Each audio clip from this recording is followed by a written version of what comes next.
Welcome back to another episode of Driven by Cause.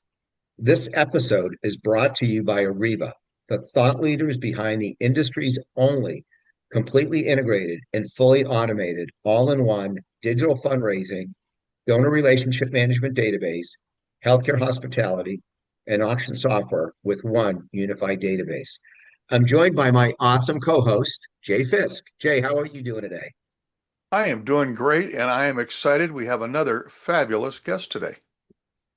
Well, Jay, you're absolutely right. Today is going to be a great episode because we have a very special guest today.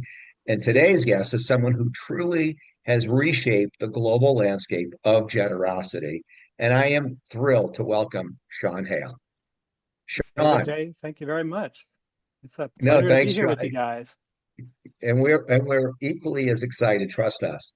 And I think it's such a fundamental thing, Sean, of what you do. And I'd just like to share with the audience that you're the founder of Nonprofit CFOs, a specialized accounting firm dedicated exclusively to serving the nonprofit organizations. And with more than 25 years of experience supporting nonprofits, Sean brings deep expertise in the support of finance, compliance, audit preparation, and strategic planning.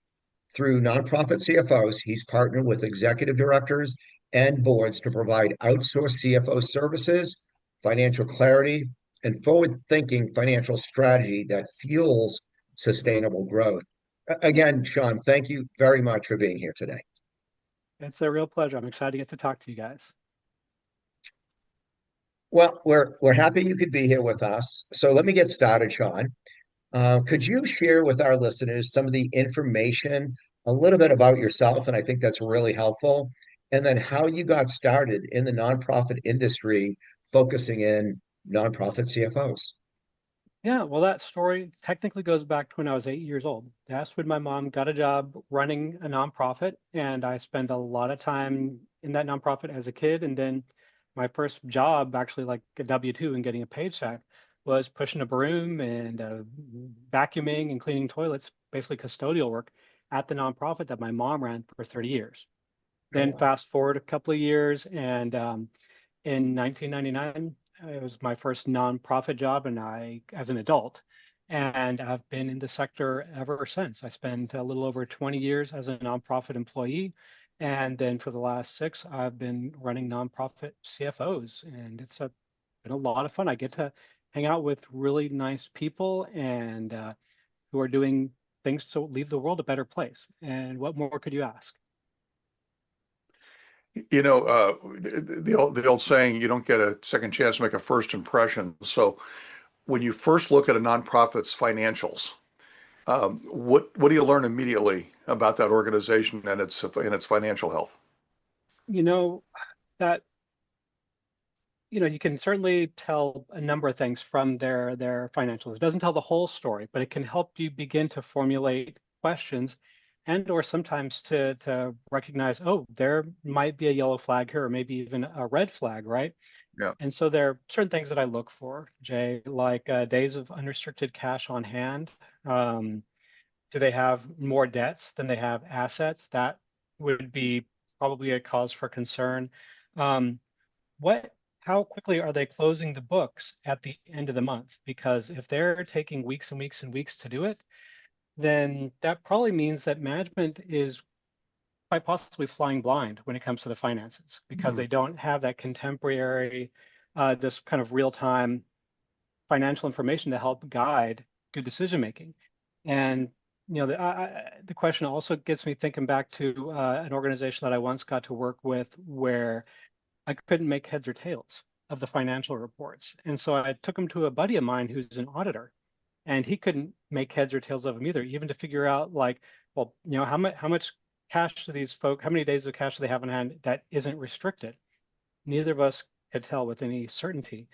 And you know, come to find out that yeah, this organization definitely had some massive blind spots, and the board had decided we don't need to worry about this.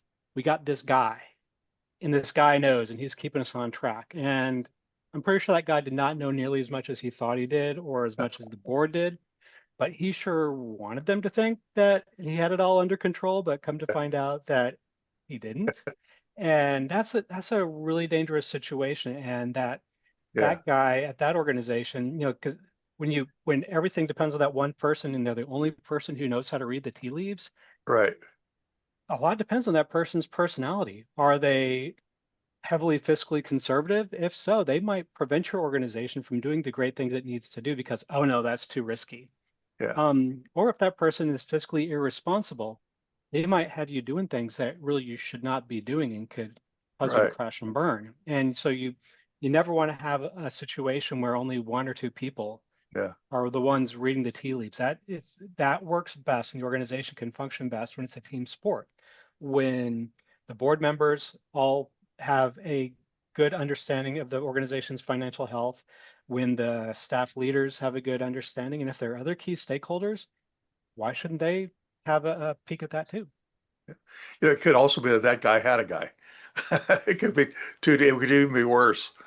Yeah, yeah. It was really like when I look back on it, just a very scary situation. And fortunately, we were able to get that turned around. And Yeah. oh, that guy got mad. He left in a huff, and Yeah. with the yelling at the board, "I predict doom." Right, right, right, yeah. The Jeez. organization got a whole lot healthier after that guy was no longer the one reading the tea leaves. Got it.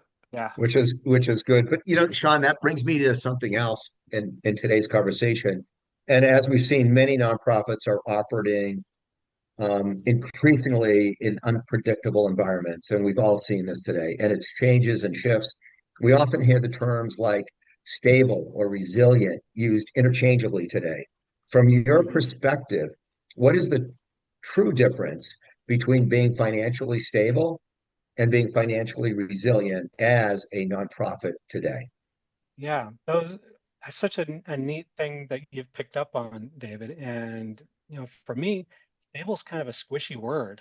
Kind of depends on who's using it, what the context is. But like if I had to apply it myself, I would say that means that all right, things are pretty predictable. They're not changing.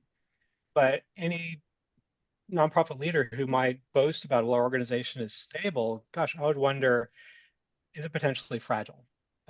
Because in this in a world where stability means things aren't unchanging, then how can your organization is your organization actually resilient, or does its continued just existence and ability to do work depend on things not moving around very bit? And so I would want, if I was picking one thing or another for a nonprofit, I would always pick resilience, even before things got kind of unpredictable about 12 months ago, 13 months ago, right? Because resilient nonprofits, they're able to handle challenges that come to them and surprises, like the surprises that many nonprofits woke up to about 12, 13 months ago when the federal government froze a lot of their grants, right? And that was really tough for a lot of organizations.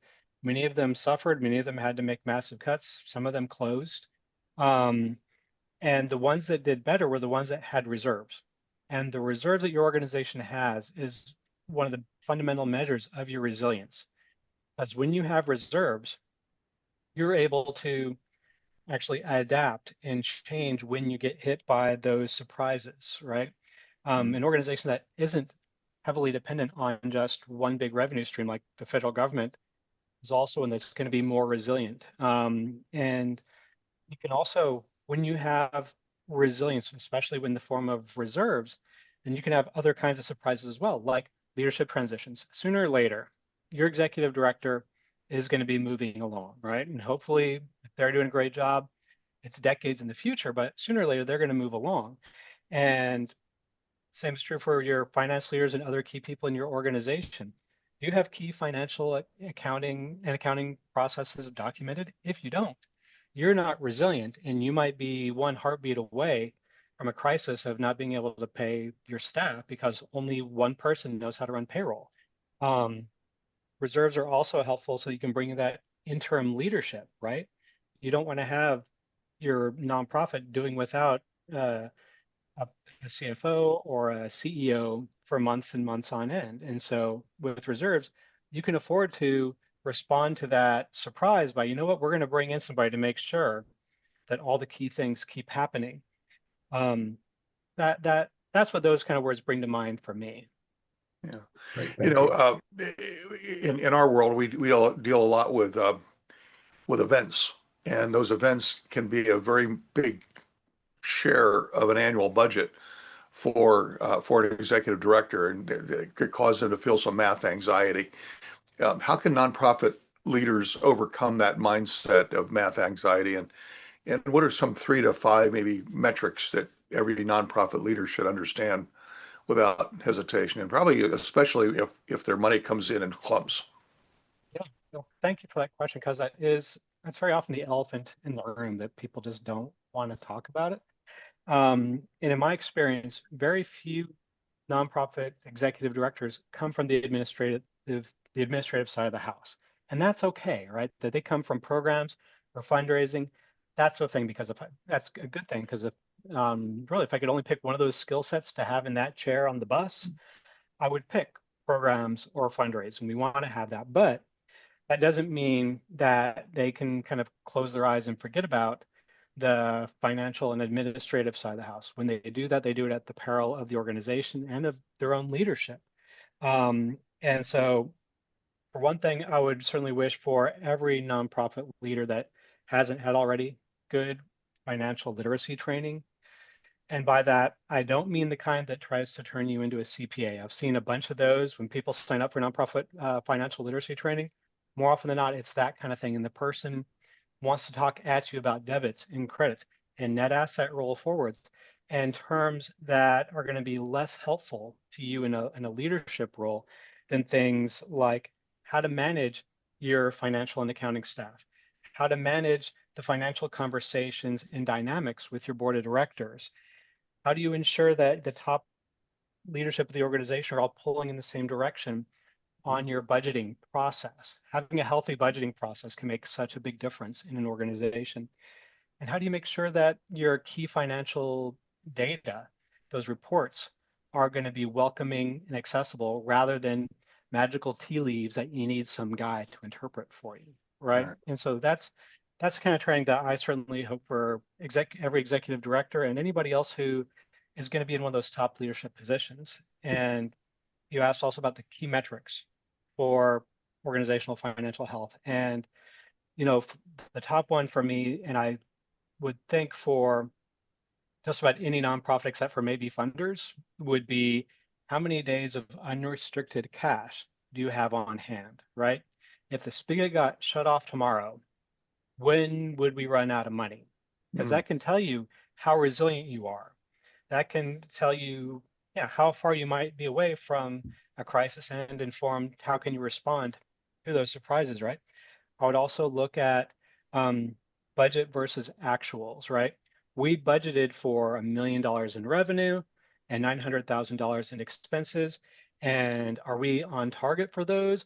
Are we over? Are we under? Because that can tell you as a leader, where do you need to put your energy? What things do you not need to worry about this month or worry less about?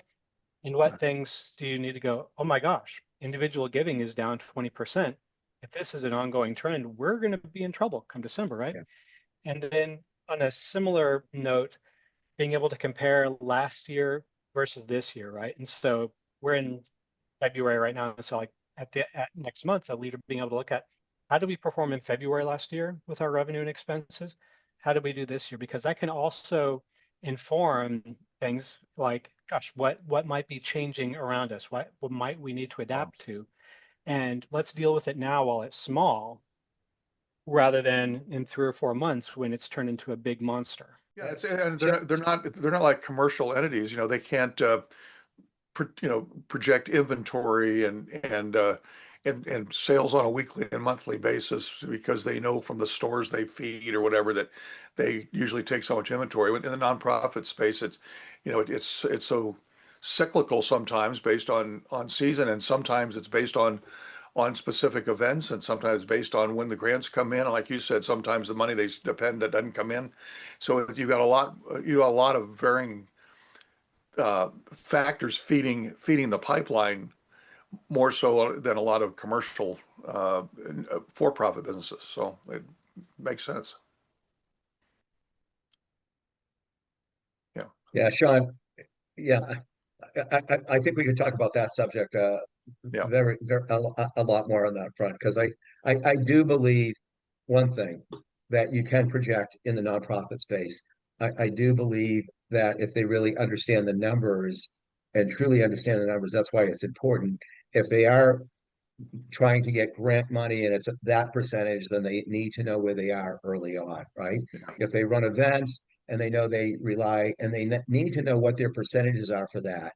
And I think Right. also, Sean, to your point, if they're applying for a grant and they haven't had success or and they've got to pivot it, Yeah. what areas are they really generating additional donations or funds that they can pivot and do that? And I really always believe that nonprofits should treat their accounting exactly the way businesses do. To me, the only difference is an accounting ruling on how they pay taxes or not.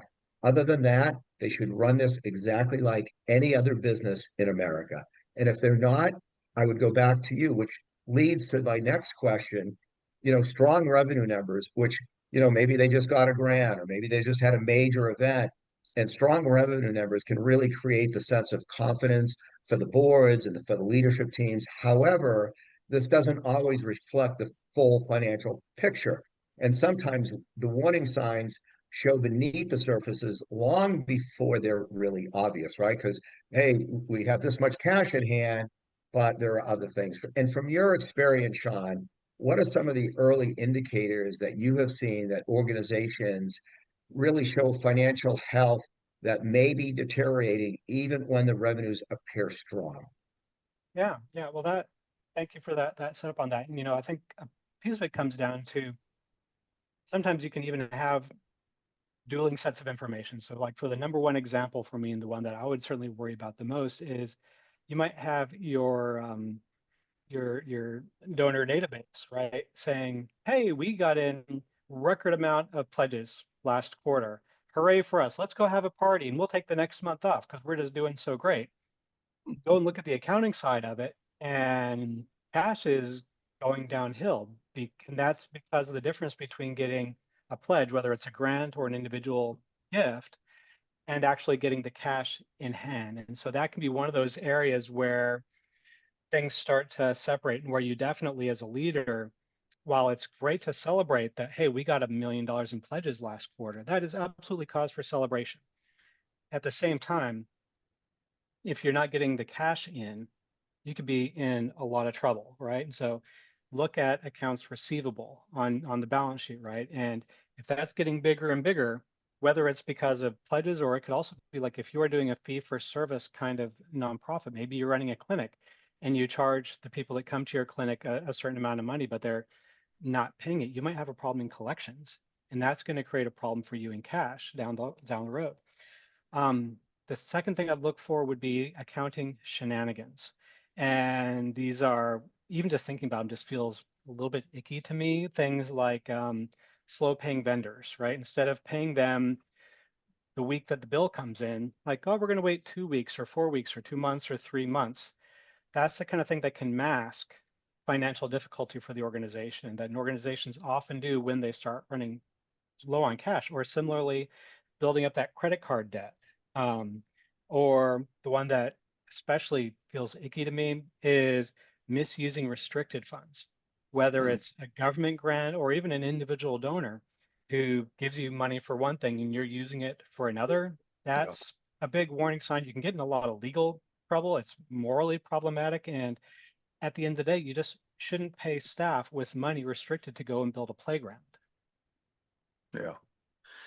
So revenue diversity is often discussed as a best practice, but not every organization, has a perfectly balanced funding mix. Can you share your thoughts on how nonprofits should assess and manage revenue concentration risk, and particularly when significant portions of funding comes from grants or government sources, which, as you've already mentioned, can be rather risky?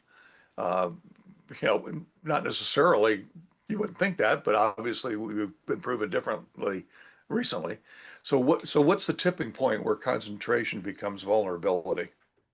Yeah, I thank you for that question because that lets us talk about a topic where I think that there's some misunderstanding in the nonprofit world. Because when I see some nonprofit leaders hear revenue diversification, they go, "Oh, we need to add an event. We have never done events before, but we need that would be diversification. Or we've never done grants before. We need to do grants." And gosh, that, setting up a new revenue stream be really, really difficult. And so there are some revenue streams where actually it can make a lot of sense to double down on. Things like individual giving. That's one where, if you have 100 individual donors today, you can get that up to 200 or 300 in the next year or two.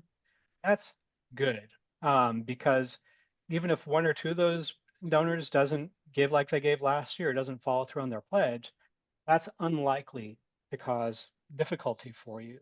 Whereas there are certainly other kinds of concentration, like you were mentioning, Jay, the whole, well, we have all these, government grants, and government grants up until last year, that was considered a pretty stable and reliable source of revenue. Sometimes it was a pain in the butt because sometimes the government would take 2 to 3 months to pay you, but it was pretty reliable, aside from that or government shutdowns.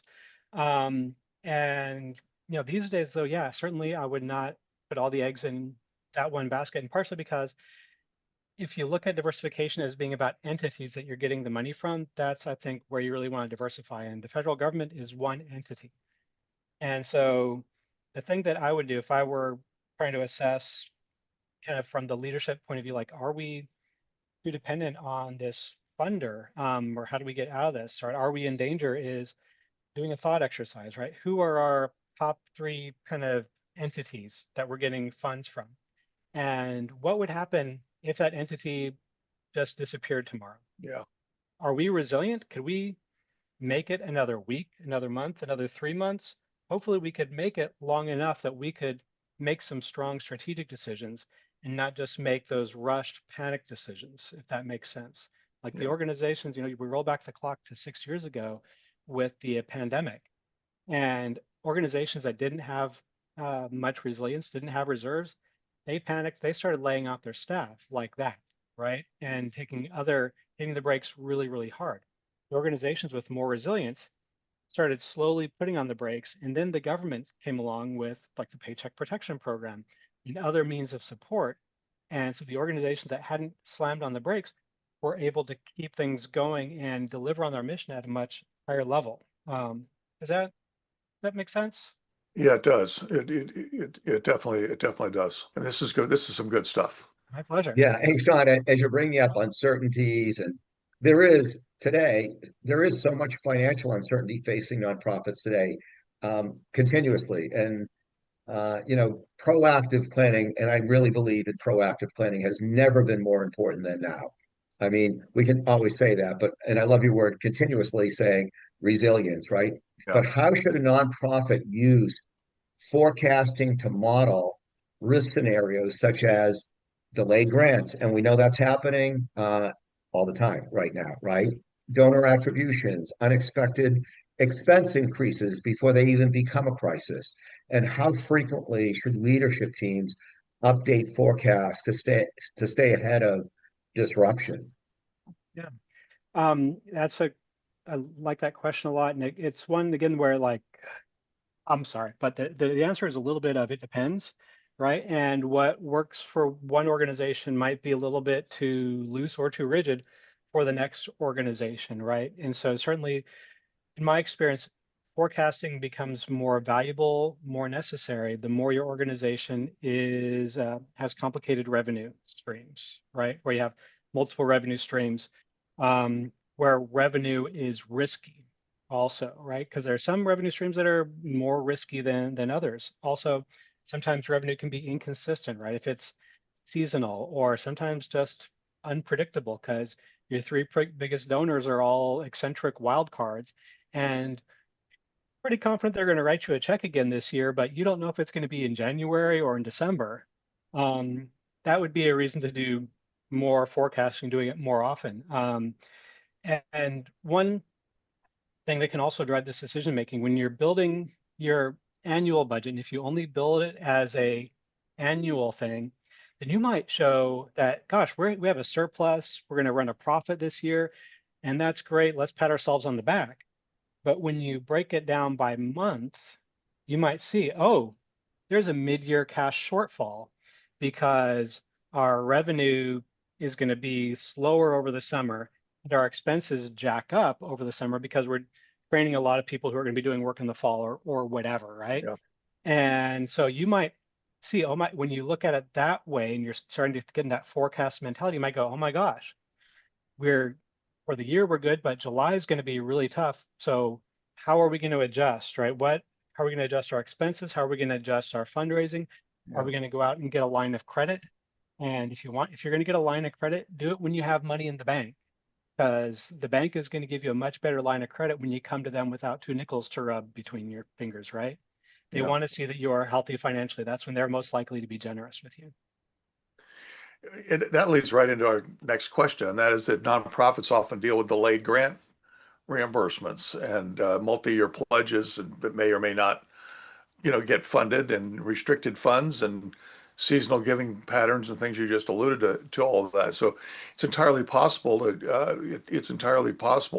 show a surplus on paper while not actually having the money in the bank, while having the financial strain. So when we talk about financial health, what does healthy cash flow actually look like for a nonprofit? What does it visually look like, and how can nonprofit leaders balance operating reserves with and while maintaining kind of a healthy cash flow?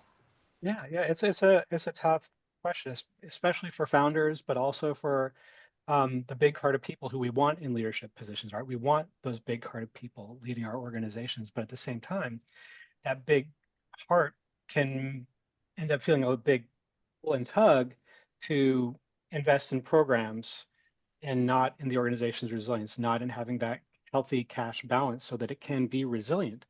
And there's no one size fits all. And I even want to go deeper on that because sometimes I will hear experts in the field say, oh, you should have 6 to 12 months worth of reserves at any given time. And oh my gosh, when I hear that, I see so many nonprofit executive directors go, oh, and just feel crummy about themselves. And because that's just so big and so distant, it's like winning the lottery, right?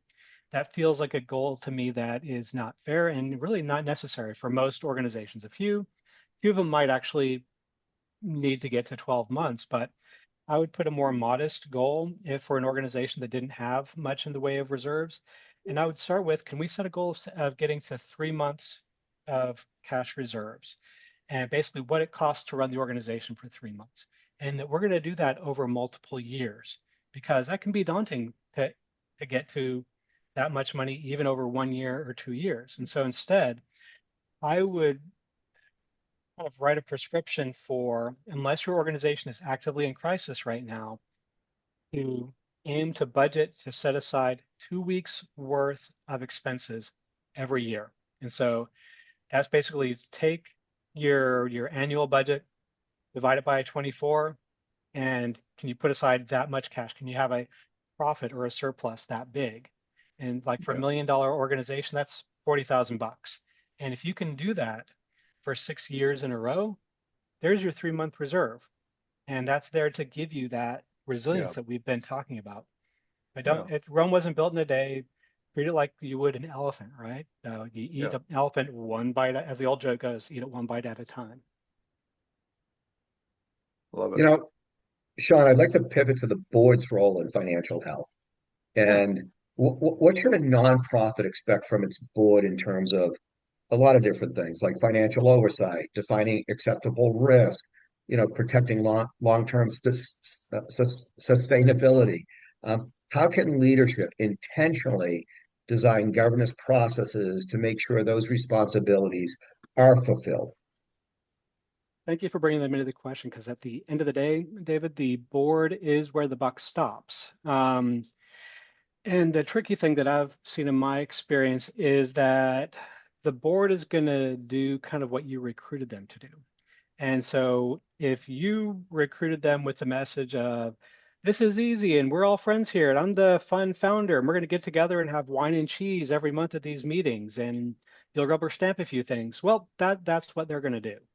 Um, if you recruit them with, no, this is serious. We're very serious about the mission.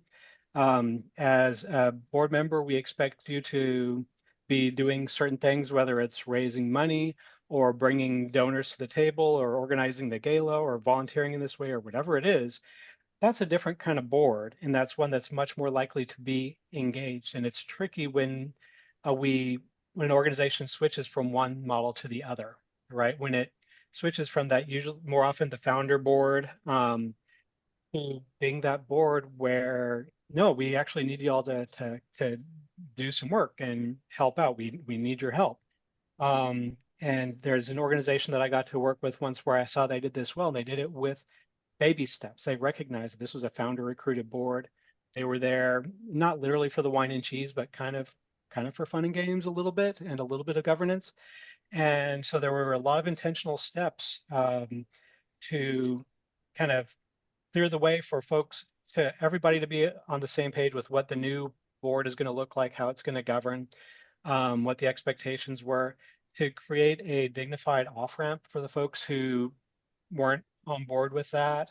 And then new people getting recruited with these new expectations. And so you can do it, but you have to be careful because it really stinks to go and tell a board member, hey, we know you got recruited for the wine and cheese, but now we need you to raise $50,000 because otherwise we're not going to be able to, keep our doors open for the rest of the year or Mm. whatever, right?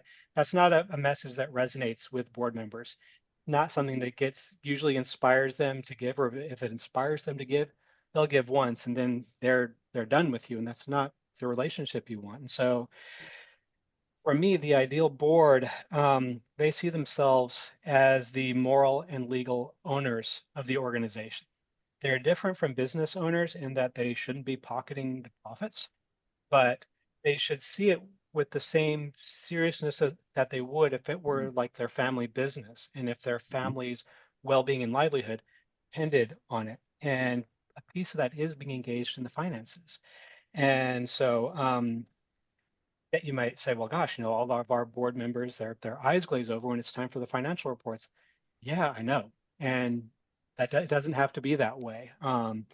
Even people with money trauma, with math trauma in their lives, can come to understand the organization's financial health through good training and giving them the right tools, giving them the information in the right way, presenting them with the key measures of the financial health verbally and in a language that even a fifth grader can understand, giving it to them through charts and graphs that make it easy for them to see, oh my gosh, that's cash and it's doing this thing that's not good, right? So they can ask good questions, they can be informed, so they can visualize it, which is hard to do for most people if all you give them is a standard financial reports of like a balance sheet and a profit and loss statement. In my experience, financial literacy training is core. Good financial literacy training, like we were talking about earlier. As when you don't do these things, a board that doesn't understand its finances is basically just a fan club with a lot of legal liability. And that's a dangerous situation to be in, you know? As a follow-up to that, when it comes to financial health, what should a nonprofit leadership team do in terms of proactively communicating with the board, and not just in times of crisis, but as part of an ongoing governance? And then a second follow-up question to that, when financial risks do emerge, how should leadership determine the responsible time to raise the concerns and present those risks in a way that builds trust and confidence rather than anxiety? Yeah, thank you, Jay. And I think you hit the nail right on the head that this is not something you just do in the middle of a crisis, right? Like, sorry, we haven't looked at the financial reports for umpteen months, but hey, y'all, something is on fire. That's not the right message. And so that needs to be a part of the routine engagement of the board Yeah. at every board meeting. And definitely don't give them a data dump, which I see happen sometimes. Like, here's your 50 pages of financial report. Instead, the board really needs more of a roadmap. For starters, a good written summary in plain English that's engaging, a good spoken narrative that where it's really easy for folks to walk away with, all right, I know the three key things I need to know about our organization's health. And during a good time, three is pretty good, like days of cash on hand and those sorts of things. Also, we need to keep in mind that traditional financial reports, those really are backwards looking documents. And the highest performing boards and the highest performing staff leaders are also going to be armed with tools that allow them to see forward, right? Just like we want to when we're driving around. We don't want to just look in the rear view mirror. Right. And so that cash flow projection that we talked about earlier, and having an analysis of key trends, and those are going to be different for different organizations, but those might include like your grant pipeline or donor giving trends or staff turnover for that matter can be a powerful indicator of the organization's health and maybe bad things on the horizon if staff turnover all of a sudden skyrockets. And we also want to communicate risks to them. So cash on hand, how much does it cost to run the organization for a month? And as you were mentioning earlier, the revenue concentration, right? Yeah, if 80% of our revenue depends on this one entity, ooh, it's we're long overdue to diversify that, right? And so you also asked about when financial risk emerges and what can we do about that and do it in a way that isn't going to build anxiety. And it's a delicate balance, and so much does depend on the kind of risk that is emerging, right? Because certainly we don't want to be the little boy who cried wolf, right? And get Yeah. the board overly anxious or jumping at everything, but we also don't want to come to them 2 months after an existential threat has emerged to the organization. And so, rolling back the tape again to the COVID 6 years ago, or even just last year's federal grants freezing, good communication during the freeze of the federal grants might have been something like an immediate communication to the board of directors, because the board, if they weren't totally asleep at the wheel, would have heard it on the nightly news and gone, oh my gosh, we depend on government grants. Yeah. We're possibly in trouble. And so an immediate communication from leadership saying, hey, this thing happened. We're assessing. Here are the next steps that we're going to do, right? Setting expectations with the board of directors or anybody else who's a key stakeholder, right? Like we want to remind you that we have 3 months worth of reserves on hand. And so we don't need to panic right now. We are going to be taking some deliberate steps to analyze what our options are. We're going to be working with our fractional CFO to look at some different options. And we plan to be taking a serious decision. And in 2 weeks at the next board meeting, we'll be providing some of that menu of options to the board a week in advance so you can think them over carefully, get some questions out of the way. But then we'll be asking the board to vote on some options in a couple of weeks and kind of take it from there. Yeah. But certainly, don't certain things you can't. None of it you should not hide any of it. But the timing can be important depending on the exact nature. Got it. No, thanks, Sean, on that. Every episode, we like to leave our listeners, not that we're finishing now, but with one action that they can begin today. If a nonprofit leader listening today feels unsure about their organization's financial health, what's the first step they should take this week? So if you're not doing this already, I would encourage you to go ahead and calculate the days of cash on hand. And you can do that one by just taking your budget, divided by 365, and then you know how much it costs you to operate for a day, right? So that's one data point. And then look at the balance sheet and your cash. How much cash do you have? That should be a really clear number, right? We have $250,000 in cash or whatever that is. Subtract restricted net assets, which is money that is committed for certain things. Subtract accounts payable, which is bills that you haven't paid yet. And then take that number, divide it by how much it costs you to run for a day, and that's going to tell you how many days of cash you have on hand. And if that number of days is less than 30, you probably have some work to do. You're probably brittle, right? You're probably not nearly as resilient as you need to be. And so there's some work to do there. If you can't calculate that number, as happened with one organization I used to work with, at minimum, you have a blind spot. And I would encourage you to, as soon as possible, get ahead of that blind spot. You need financial data to be able to inform that, because otherwise you're kind of driving with your eyes closed. And just because you've been able to do that for months and years doesn't mean you're not going to have something sneak up on you and be kind of Wow. a nasty surprise. And I don't want that for you. Wow.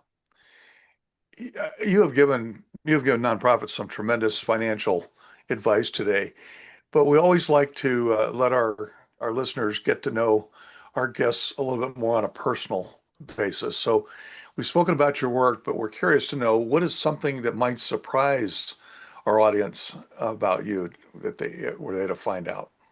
Yeah. Well, I'm a musician, which I, don't normally kind of wear front and center on the work side of my personality, but I am, and I once got to play the Apollo Theater. Granted, Really? it was the Apollo Theater at Apollo High School in Owensboro, Kentucky, but that kind of counts, right? It's a great You didn't say line. what instrument though. Well, at that time it was bass guitar. These days I do a lot of mandolin because where I'm based in Austin, Texas, everybody plays guitar, and so like I don't need to be guitar player number 10 in the guitar orchestra. Far better to have a mandolin or something else to add a little bit of different flavor. So you're multi instruments. That's really awesome. We always like to finish our show, and we're not quite done yet, but by asking one question. Sean, what is something we didn't ask you that you wish we did? This something that weighs on my mind a whole lot, and that's leadership burnout, especially executive director burnout. And, executive directors have a hard job, and it's harder than running most businesses the same size or even twice the size. Just the levels of complexity, the expectations. It's a difficult job. And so vacancies among executive director positions, they're growing a lot faster than we're finding new leaders to step forward. Well, there are a bunch of contributing factors, right? Like the long hours and the complicated programs and the funding. But the factor that I don't see us talking about nearly enough is the weight of the unknown. And when you know that there's something out there and that will bite you, it's hard to get a good night's rest. That so lack of financial clarity for organizations is just another layer of stress. It um, makes it really hard. Yeah, if you're flying blind, you really can't take the time to rest, right? And those key decisions that you need to make, if you don't have financial clarity, those key decisions take a lot longer to make because you're having to double and triple check things and you're going back to receipts to try and piece things together when you don't have that information readily at hand like you should. And so for me, I would want all of our financial leaders to have that financial clarity, right? To protect the mission, to protect their leadership role, to let them sleep better at night because they're going to be a better leader if they're not up nights and weekends doing their job or just getting poor rest because it's just so hard to be a visionary leader when you're looking over your shoulders all the time. Yeah. Yeah, absolutely. Hey, Sean, Jay, this was really great so far. We'll be right back after this. We are a team that has had an enduring influence on the nonprofit industry for more than 3 decades. We pride ourselves on developing and delivering technology with a purpose, software born of a genuine understanding and passion for cause. We are relentlessly dedicated to our client success. We are with our clients for good. We are Ariva, tech with purpose, driven by cause. Ariva is the trusted advisor and market leader of fundraising, donor relationship management, and auction software and services. Exceed further, our evolutionary all-in-one digital fundraising and donor relationship management software is helping nonprofits worldwide further their mission, transform fundraising, and cultivate relationships with donors and constituents. Our Maestro Auction virtual, live, and silent auction software, text-to-bid, virtual and mobile bidding software, and text-to-fund, text-based donation software are helping nonprofits raise billions of dollars through thousands of virtual fundraising events, charity auctions, and galas. Visit Ariva.com and reach out today and see how Ariva can help your nonprofit organization go further. Welcome back, everyone. All right, we're going to go into our next segment, which I truly love. I know Jay loves it. We call it Ask the Maestro. So, Jay, what question do you have from our audience today? David, we have an interesting question. It comes from Brian, and I think I'm going to pass the maestro baton to Sean and let him answer this one. Probably more in his wheelhouse than mine. It says, "Hey, driven by cause, I'd love to know your thoughts on this. Our organization has been growing and we're working off spreadsheets. Our reporting takes longer than it should, and our team is stretched thin. At what point do you know it's time to invest in better systems and additional staff to support the growth? And how do you decide what to fix first? Thanks for your response. Sean, this is all you. Yeah, that's a tough question. It's a common question, all too common. I have on my to-do list for tomorrow to work on the blog to answer that question. So hopefully that'll be ready by the time you publish the podcast. It's not a one size fits all solution because certainly like we know the default accounting system for most nonprofits is going to be QuickBooks, and it's the default because it's everywhere and it's inexpensive for Yeah. nonprofits and you can find people who know how to use it. But the more complicated you get, the more that you are doing things outside of it in spreadsheets. And eventually that becomes unwieldy. And so certainly, one test for me is, are you like if you're getting a lot of federal money, especially if you've crossed that $1 million mark in federal grants, it's time to invest in a more sophisticated system because the kind of reporting that the federal government is going to expect from you is just really impossible to do inside of QuickBooks. And so you don't want to be building that in spreadsheets. And so get a kind of a more of a grown-up accounting system at that point.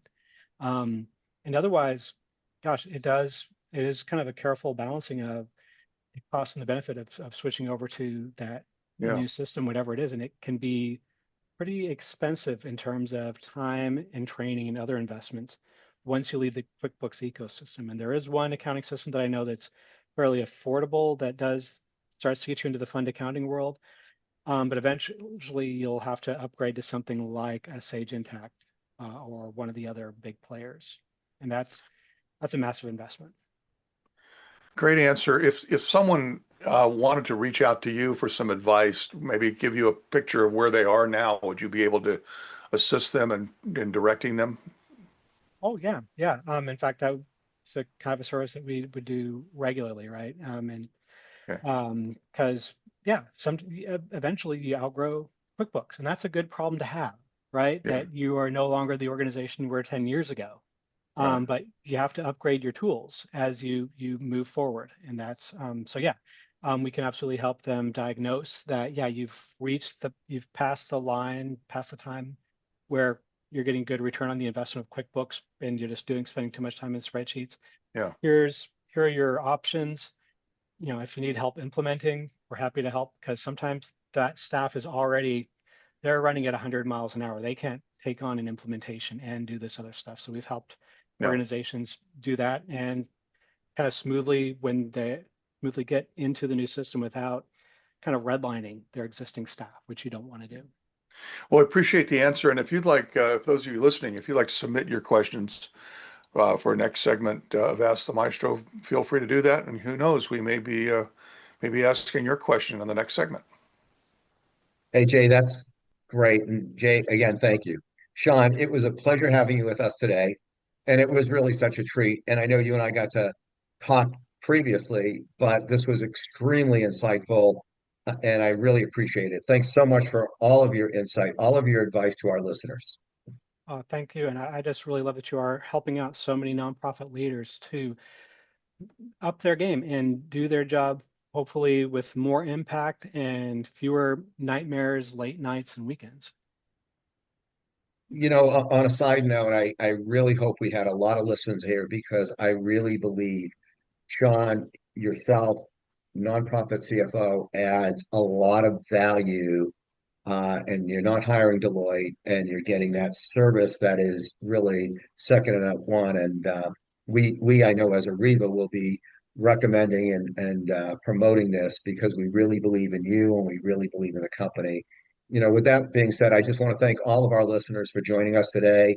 Make sure you subscribe to Driven by Cause, and while you're at it, leave us a 5-star rating, not 4-star, 5-star.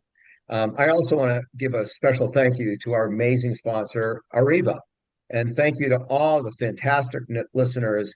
We hope that you really had a fantastic time listening to this. And we hope that you'll join us next time on Driven by Cause. Make it a great day. Thank you.